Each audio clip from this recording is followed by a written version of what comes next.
Donc, aujourd'hui, on va parler de rapidement, je vais présenter l'entreprise en 2012. Évidemment, c'est une entreprise qui est familiale puisque c'est ma maman.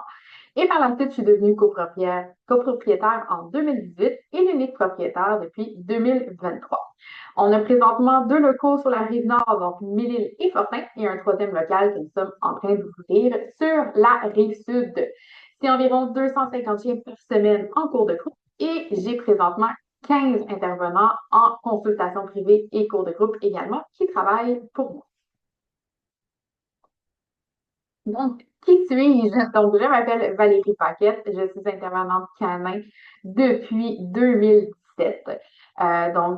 J'ai présentement 9 ans d'expérience et peut-être comme vous, au début, je ne savais pas trop ce que je voulais faire de ma vie.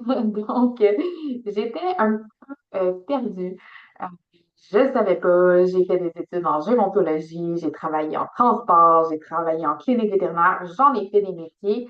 Et finalement, je me suis orientée vers l'éducation canine parce que pour moi, c'était quelque chose qui me parlait, c'était quelque chose qui était avec mes valeurs. Et j'ai embarqué dans l'aventure d'Astuce Canine. J'ai commencé comme simple intervenante canin et maintenant, je gère l'entreprise. Donc, l'entreprise m'appartient. Donc, on va parler des trois piliers essentiels du métier. Donc, premièrement, l'éthologie canine. Donc, qu'est-ce que ça mange ça, en hiver? Donc, c'est important que quand on devient intervenant canin, il faut comprendre le chien pour ce qu'il est vraiment.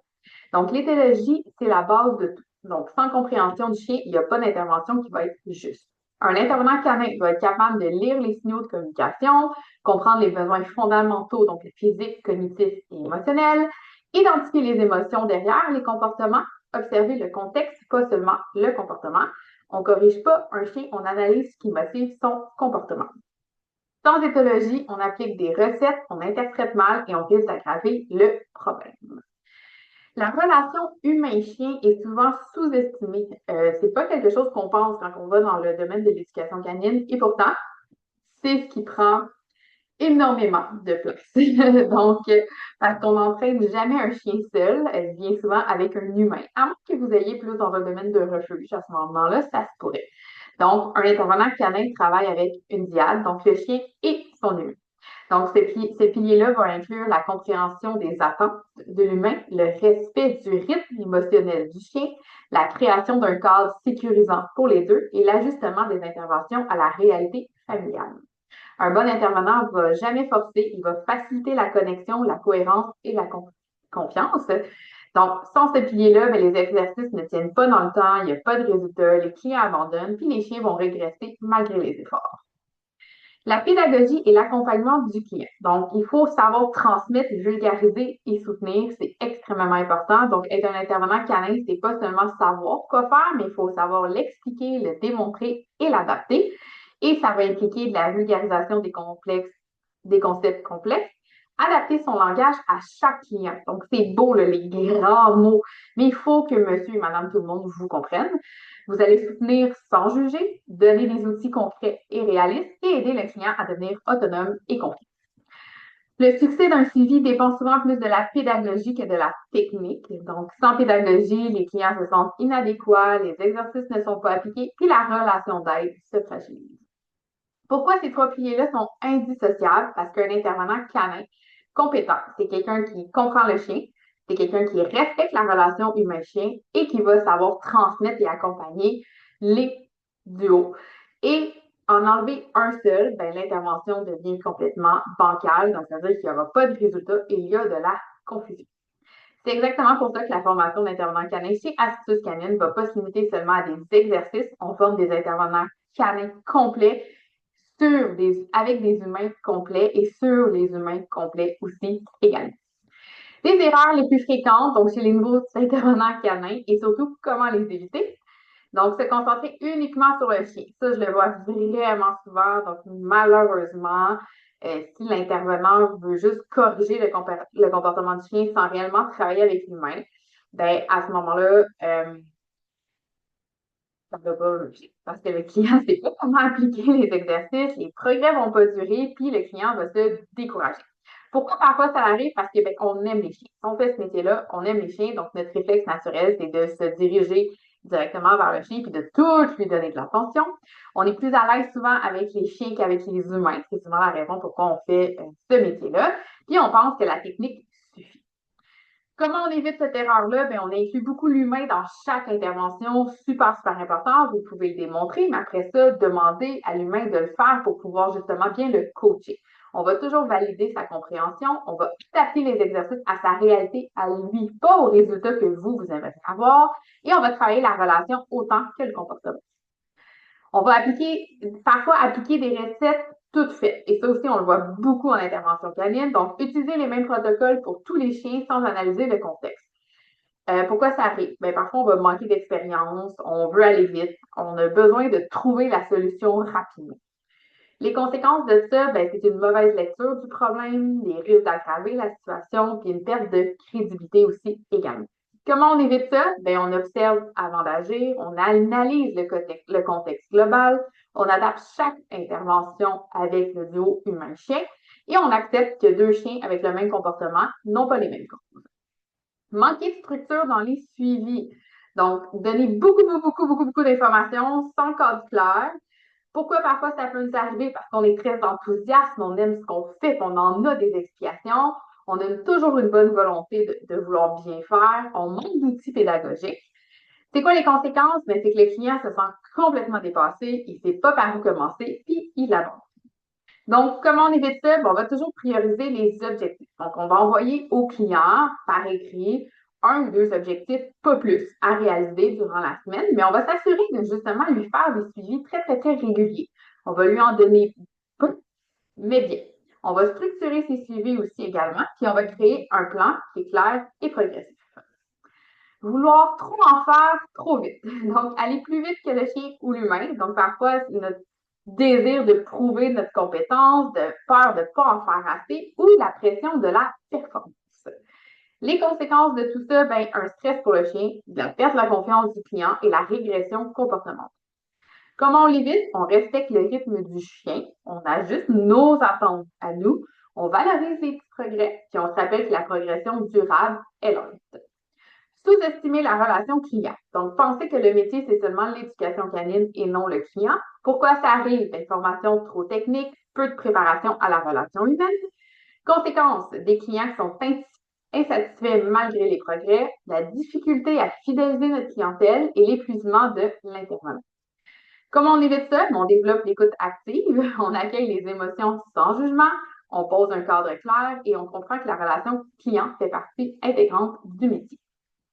Se comparer constamment aux autres intervenants. Donc, l'erreur, c'est de douter de soi en se comparant aux autres. Pourquoi ça arrive? Ben, parfois, c'est on regarde les réseaux sociaux, on a un manque de confiance, on débute en carrière. Et les conséquences, ben, c'est une perte d'authenticité, se suradapter ou un stress qui est complètement inutile. Comment on évite ça? Bon, on se recentre sur ses propres valeurs, on accepte son rythme d'apprentissage, on comprend que l'expérience se construit avec le temps, puis on est cohérent plutôt que parfait. Un bon intervenant ne cherche pas à être parfait, il cherche à être juste, humain et cohérent. C'est précisément pour éviter ces erreurs-là que notre formation d'intervenant canin met autant l'accent sur l'humain, la structure et la réalité du terrain, et non juste la pratique derrière un écran. Présentement, je vais vous faire un survol complet de la formation d'intervenant canin. Donc, c'est quoi la formation d'intervenant canin chez Astuce Canine? Donc, mon but, c'est de vous donner une vision claire, précise et réaliste de ce qu'on va inclure dans notre formation pour que tu saches exactement ce que tu vas apprendre et devenir. Donc, pourquoi que la formation existe? Bien, la formation existe parce que j'ai décidé à un moment donné qu'il était temps que je transmette les informations aux futurs intervenants canins. Donc, j'ai vraiment conçu une formation qui va s'assurer qu'on comprenne bien le chien, mais également qu'on comprenne qu'on accompagne des humains, qui va toujours appliquer une pédagogie qui est respectueuse et efficace, puis qui va aussi nous permettre d'analyser une situation, pas juste appliquer une technique. Donc, c'est une formation qui est pratique, humaine et professionnelle. La structure générale de la formation, donc, on va toujours aller avec les bases fondamentales, donc l'éthologie canine, la communication interspécifique, les besoins et motivations du chien, les signaux d'apaisement et de stress. On ne parle pas de juste trucs et astuces, on va vraiment bâtir la base scientifique qui va vous permettre d'interpréter les comportements et d'agir avec cohérence. On va beaucoup aborder la relation humain-chien parce que c'est extrêmement important. Donc, il faut que vous compreniez les dynamiques familiales, c'est quoi les attentes des humains, est-ce que c'est réaliste, la gestion des émotions, les vôtres et ceux de vos clients, la dynamique d'apprentissage aussi chez l'humain, comment j'enseigne moi à un humain. Et ce module-là va t'enseigner comment travailler avec les propriétaires, pas juste avec les chiens. On va aussi faire beaucoup de pédagogie et intervention. Donc, on va structurer un suivi, on va vulgariser les concepts, on va adapter nos outils à la réalité du client, on va planifier les objectifs, puis on va réévaluer les stratégies. Donc, la technique à elle seule ne suffit pas. Il faut vraiment que tu sois capable de transmettre et accompagner tes clients. On a toujours une approche comportementale qui est spécifique, donc on va toujours aller voir les comportements problématiques, donc réactivité, anxiété, protection de ressources, gestion d'environnement, etc., etc., etc. Ça va être des cas que tu vas rencontrer sur le terrain, puis tu vas être prête justement à les aborder. C'est quoi nos éléments forts de la formation? Ben, c'est une formation qui est orientée vers la pratique. Donc, dans ta formation, tu vas toujours t'assurer de faire des études de cas, des observations, des mises en situation, des retours d'expérience. Tu vas assister à des cours de groupe. Tu vas assister aussi également à des consultations individuelles. On a un accompagnement qui est humain, donc on t'accompagne. J'ai 2 directrices de formation qui sont exceptionnelles. Donc, le but, c'est de t'aider, de t'accompagner pendant la formation, mais également après la formation. On veut s'assurer de répondre à tes questions. On est une communauté d'entraide. Et aussi, également, il y a possibilité de travailler chez Astuce Canine. Pourquoi ma formation est unique? Bien parce qu'elle combine la science, la relation humaine, la pédagogie, la pratique sur le terrain, puis un accompagnement qui est continu. Moi, mon but, c'est pas juste de former des éducateurs canins, je veux vraiment former des intervenants qui sont conscients, efficaces et surtout très responsables. À qui ça s'adresse cette formation-là? Bien, à quelqu'un qui veut travailler avec les chiens et les humains, quelqu'un qui veut une formation professionnelle reconnue et complète, quelqu'un qui veut une approche humaine, respectueuse et durable. Qu'est-ce que tu vas être capable de faire à la fin de la formation? Bien, tu vas être capable de construire un plan d'intervention qui est adapté, tu vas accompagner les humains avec pédagogie, tu vas ajuster selon les besoins réels dans chaque situation, tu vas intervenir avec confiance dans un cadre professionnel, tu vas être capable de donner des cours de groupe et de faire des consultations individuelles. Je vais présentement te présenter le site Internet, donc encore plus d'informations pour t'aider justement vis-à-vis notre petite formation d'intervenant canin.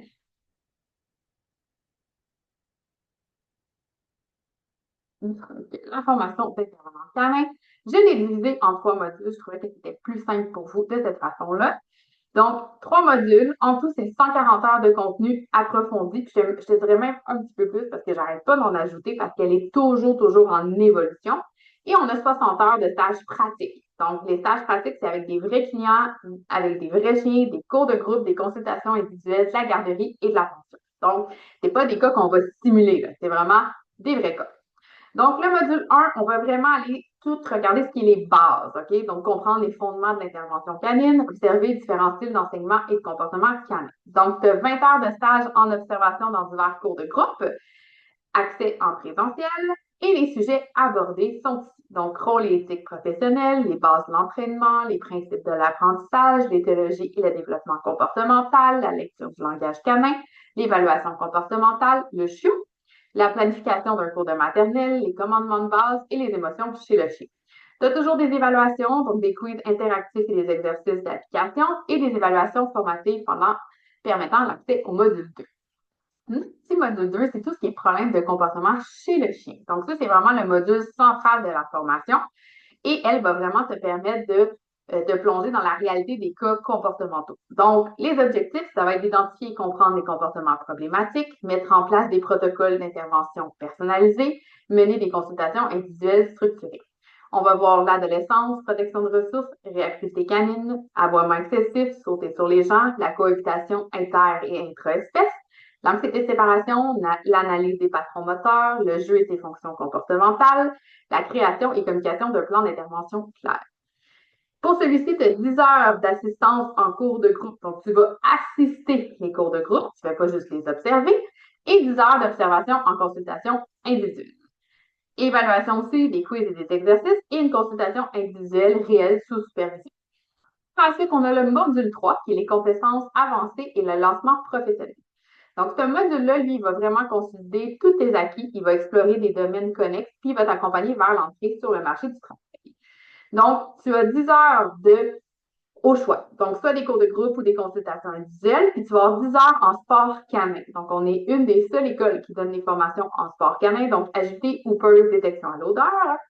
Et tu vas voir la psychologie du client, l'humain d'abord dans les interventions, la posture du professionnel, la conduire une séance avec fluide, des suivis, tes devoirs et des accompagnements, travailler avec des situations difficiles.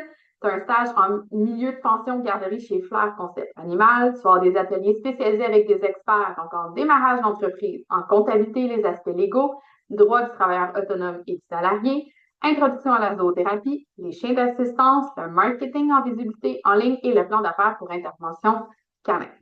Évaluation finale, il y a un examen théorique et des simulations de consultation qui vont être tes examens pratiques aussi également. Donc, présentement, le module 1 est à 1 500 le module 2 à 2 000 et le module 3 à 1 500 qui fait une formation à 5 000 Il y a toujours des rabais pour les nouvelles cohortes que j'ouvre. Je vais te parler justement de la promotion de cette prochaine cohorte que j'ouvre maintenant.